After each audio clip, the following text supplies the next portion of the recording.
آج غیر مسلم لوگ اعتراض کرتے ہیں کہ پیغمبر محمد صلی اللہ علیہ وآلہ وسلم نے کافروں سے جہاد کیوں کیا، ان سے جنگ کیوں کی؟ کم سے کم یہ بھی تو چرچا کرو کہ پیغمبر محمد نے کتنی پریشانیوں کو برداشت کیا۔ یہ چرچا کیوں نہیں کرتے؟ کیا چڑ ہے تمہیں پیغمبر محمد صلی اللہ علیہ وآلہ وسلم سے؟ حضور نے کتنے مصائب کو برداشت کیا، کتنی پریشانیوں کو جھیلا، اور اس کے باوجود بھی ہمارے پیغمبر اور تمہارے پیشواؤں میں یہی فرق ہے کہ ہمارے پیغمبر نے اتنی پریشانیاں اٹھانے کے بعد بھی کسی کے لیے بد دعا نہیں کی، چاہے وہ مسلمان ہو یا غیر مسلم ہو۔ ایک کے لیے بھی پیغمبر محمد نے کبھی بد دعا نہیں کی اگر ان پر کسی نے ظلم و ستم کیا تو۔ جب وہ ایک ایشور وادی اور توحید کا پیغام دیتے ہیں اور دیتے تھے تو جن لوگوں نے قبول کیا، صحابہ کرام نے، تو ان کافروں کو انہیں ظلم کرنے کی کیا ضرورت تھی؟ جب پیغمبر محمد کی توحید کا پیغام صلی اللہ علیہ وآلہ وسلم اس دور کے لوگوں نے اپنانا شروع کر دیا تو نان مسلمز کو، غیر مسلم کو ان مسلمانوں پر ظلم کرنے کی کیا ضرورت تھی؟ کیا اس بات کا فریڈم ہونا چاہیے تھا کہ یہ نہیں چاہیے تھا کہ جیسے آج انڈیا میں فریڈم ہے، فریڈم آف فیتھ اینڈ کنسائنس، کہ انڈیا میں فریڈم ہے کہ جو آدمی جس مذہب کو چاہے اسے اختیار کر سکتا ہے، تو وہ فریڈم ہونا چاہیے تھا کہ نہیں چاہیے تھا؟ لیکن عرب کے کافروں کا یہ حال تھا کہ انہوں نے اتنے ظلم و ستم حضور پاک صلی اللہ علیہ وآلہ وسلم پر کیے کہ اگر بیان کرنے لگو، اللہ اکبر، منہ بھر بھر کے آتا ہے، دل بھر بھر کے آتا ہے۔ تاجدار رسالت صلی اللہ علیہ وآلہ وسلم پر وہ ظلم کیے گئے کہ آج کے وقت میں کوئی ان کو تصور بھی نہیں کر سکتا۔ 3 سال نبی پاک صلی اللہ علیہ وآلہ وسلم کو شیعب ابی طالب میں قید کر کے رکھا گیا۔ اب یہ شیعب ابی طالب کیا ہے؟ شیعب کہتے ہیں ایک گھاٹی کو، جو 2 اونچے پہاڑوں کے درمیان ایک گھاٹی ہوتی ہے، رہنے کی جگہ، اس کو شیعب کہتے ہیں۔ تو حضور کے چچا ابو طالب کو یہ جگہ وراثت میں ملی تھی اور آپ اس میں رہتے تھے۔ تو واقعہ یوں ہے کہ حضور پاک صلی اللہ علیہ وآلہ وسلم نے چونکہ اعلان نبوت جو فرمایا تھا، وہ 40 سال کی عمر شریف میں سرکار نے اعلان نبوت فرمایا تھا۔ جب آپ اسلام کی دعوت دیتے رہے، توحید کا آپ پیغام لوگوں تک پہنچاتے رہے اور طرح طرح کے خداؤں کو پوجنے سے آپ منع کرتے رہے، ایک ایشور وادی توحیدی آپ پیغام لوگوں تک پہنچاتے رہے، 1 سال گزرا، 2 سال، ہر سال آپ پر ظلم و ستم ہوتے رہے۔ لیکن جب 7واں سال آیا نبوت کا، اعلان نبوت کے بعد 7واں سال جو حضور صلی اللہ علیہ وآلہ وسلم کو آیا، تو اس میں کافروں کو بڑی پریشانی اور دقت ہونے لگی، اور سب سے بڑی دقت تو اس وجہ سے کہ حضرت عمر اور حضرت حمزہ رضی اللہ عنہما ایمان لے آئے تھے۔ تو جو قریش قبیلے کے رئیس تھے، کفار قریش، انہوں نے ایک میٹنگ بٹھائی مکہ میں، اور اس میٹنگ میں انہوں نے سب نے مشورہ کیا کہ اگر ہم اسی طرح سے چپی باندھے رہے اور خاموش رہے تب تو اسلام بہت پھیل جائے گا، اسلام بہت بڑھ جائے گا، اور محمد کے دامن میں تو بہت لوگ آ جائیں گے۔ وہ اسلام پھیلنے سے گھبراتے تھے، جیسے کہ آج بہت سارے لوگ اسلام جب پھیلتا ہے تو اس سے گھبراتے ہیں نا، اسلام کی ترقی سے گھبراتے ہیں۔ اسلام کیوں پھیلتا ہے؟ اسلام کیوں بڑھتا ہے؟ کیوں لوگ اسلام کو قبول کرتے ہیں؟ کیوں کہ جب آدمی اسلام کی اسٹڈی کرتا ہے نا، اور حضور پاک صلی اللہ علیہ وآلہ وسلم کی سیرت کو جب اچھی طرح سے پڑھتا ہے نا، تو پھر وہ خود اس بات کو ماننے پر مجبور ہو جاتا ہے کہ سب سے ستھرا دھرم اگر کوئی ہے، سب سے ستھرا دین اگر کوئی ہے تو وہ دین اسلام ہے۔ لیکن پہلے سنجیدہ ذہنی کے ساتھ اسٹڈی کرنے کی ضرورت ہے۔ تو انہوں نے میٹنگ بٹھائی اور اس میٹنگ میں ایک معاہدہ جو ہوتا ہے، ایک معاہدہ جو ہے انہوں نے لکھا۔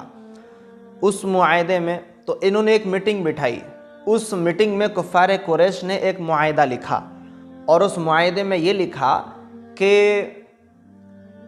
محمد کے گھرانے والے محمد کو ہمارے حوالے کر دیں، ہم ان کو قتل کریں گے، اور اگر وہ ہمارے حوالے نہیں کرتے ہیں تو سارے مکہ والے محمد کے خاندان سے نہ کوئی شادی کرے، نہ ان سے کوئی خریداری کرے، اور نہ ان سے کوئی سلام و کلام کرے، اور نہ ہی ان کے لیے کوئی کھانا پہنچائے، اور ان کو ایک جگہ پر قید کر دیا جائے۔ یہ قریش کے دست کافروں نے جو ہے یہ معاہدہ لکھا۔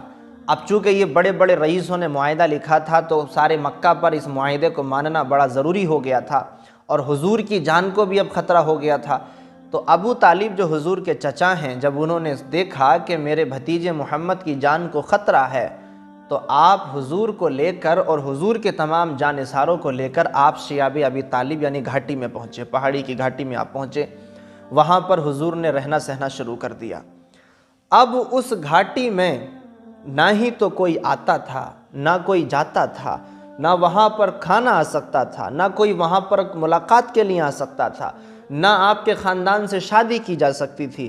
3 سال تک اس حالت میں حضور نے اور آپ کے جانثاروں نے وہاں پر گزارے۔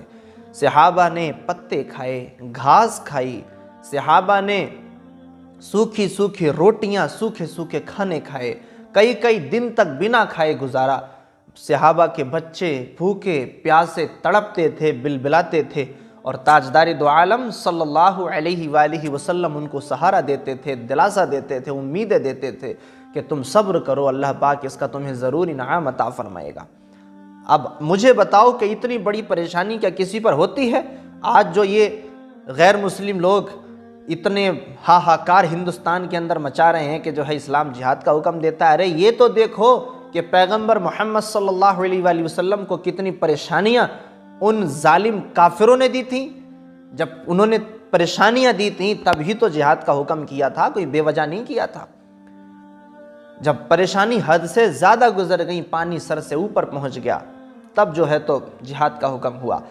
پھر اور اتنی سی پریشانی نہیں، ابو لہب جو حضور کا سخت دشمن تھا، اس نے بازار میں جا کر کے یہ کہہ دیا تھا کہ محمد کے خاندان سے اگر کوئی سامان خریدنے آئے تو اس کو مہنگے پرائز بتانا، مہنگے ریٹ بتانا، مہنگے دام بتانا، تاکہ وہ لوگ خرید نہ سکیں اور بھوکے ایسے ہی مر جائیں۔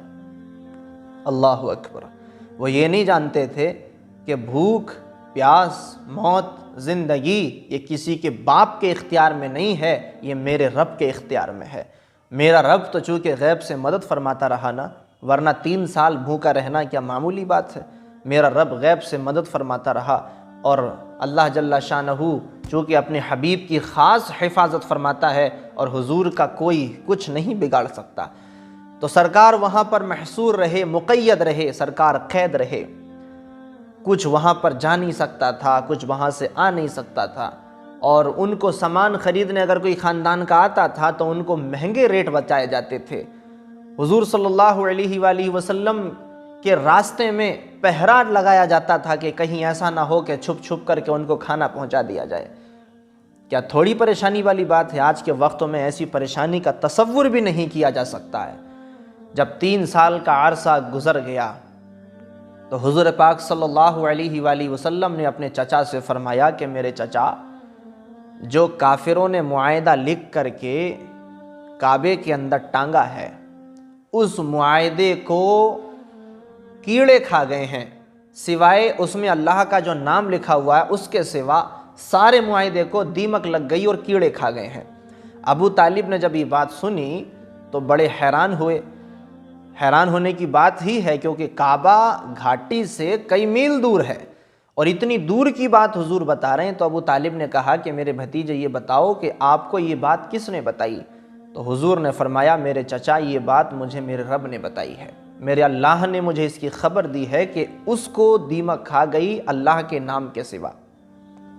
ابو طالب ان کفار کے پاس آئے، کفار قریش کے پاس، جو یہ رئیس تھے ان کے پاس ابو طالب آئے اور کہا کہ قریش، میں تمہارے حوالے محمد کو کر سکتا ہوں، اپنے بھتیجے کو کر سکتا ہوں، لیکن پہلے سنو، میرے بھتیجے نے مجھے ایک بات بتائی ہے، وہ یہ ہے کہ جو معاہدہ تم نے کعبے کے اندر لکھ کر کے ٹانگا ہے، اس معاہدے کو کیڑے کھا گئے ہیں اللہ کے نام کے سوا۔ اگر میرے بھتیجے کی بات اچھی ہے، سچی ہے، تو تم ابھی اسے چیک کرو اور میرے بھتیجے کو رہا کر دو، اور اگر میرے بھتیجے نے جھوٹ بولا ہے تو میں ابھی اپنے بھتیجے کو تمہارے حوالے کر دیتا ہوں، تم چاہے اس کے قتل کرنا، چاہے تم اس کو ظلم کرنا، چاہے تم اس کو بھوکا رکھنا، کچھ بھی کرنا، میں تمہارے حوالے کر دوں گا۔ یہ جو کفار قریش تھے، رئیس، یہ بڑے خوش ہوئے کہ ایسا تو ہو ہی نہیں سکتا کہ معاہدے کو کیڑے کھا جائیں، یہ تو ہو ہی نہیں سکتا۔ بڑی خوشی خوشی راضی ہو گئے کہ ٹھیک ہے، اگر ایسا ہوا تو ہم ایسا کریں گے۔ جب اس کو چیک کیا اور معاہدہ جو کھول کر کے دیکھا تو صادق و مصدوق نبی تاجدار دو عالم صلی اللہ علیہ وآلہ وسلم کا فرمان سچ ثابت ہوا، اور دیکھا کہ سارے معاہدے کو کیڑے کھا گئے ہیں، صرف اللہ کا نام معاہدے میں بچا ہے۔ جب یہ بات ہوئی تو پھر حضور پاک صلی اللہ علیہ وآلہ وسلم نے 3 سال کے بعد اور آپ کے جانثاروں نے اس گھاٹی سے نجات پائی، اور پھر آپ کو جو ہے تو اپنے خاندان میں، اپنے گھر بار میں چھوڑا گیا۔ پھر اس کے بعد یہ معجزہ بھی ظاہر ہوا، یہ تو معجزہ ظاہر ہوا ہی ہوا، لیکن اس کے بعد پھر جو ہے کتنے سارے لوگوں نے ایمان قبول کیا، کتنے سارے لوگ اسلام میں داخل ہوئے۔ تو میں بتانا یہ چاہتا ہوں کہ آج جو اسلام پر انگلی اٹھاتے ہیں، نشانے لگاتے ہیں، سازشیں رچتے ہیں نا کہ اسلام سے جن کو دشمنی ہے، وہ یہ نہ سوچیں کہ اسلام جو ہے تو تلوار اور جنگ اور جہاد کے ذریعے سے زبردستی پھیلا ہے۔ اللہ فرماتا ہے لا اکراہ فی الدین، دین میں زبردستی نہیں ہے۔ اسلام جو پھیلا ہے وہ میرے نبی صلی اللہ علیہ وآلہ وسلم کی اخلاق کی بنیاد پر پھیلا ہے اور سرکار کے معجزات کی بنیاد پر پھیلا ہے۔ ایسے اسلام نہیں پھیلا جیسے آپ سمجھ رہے ہو۔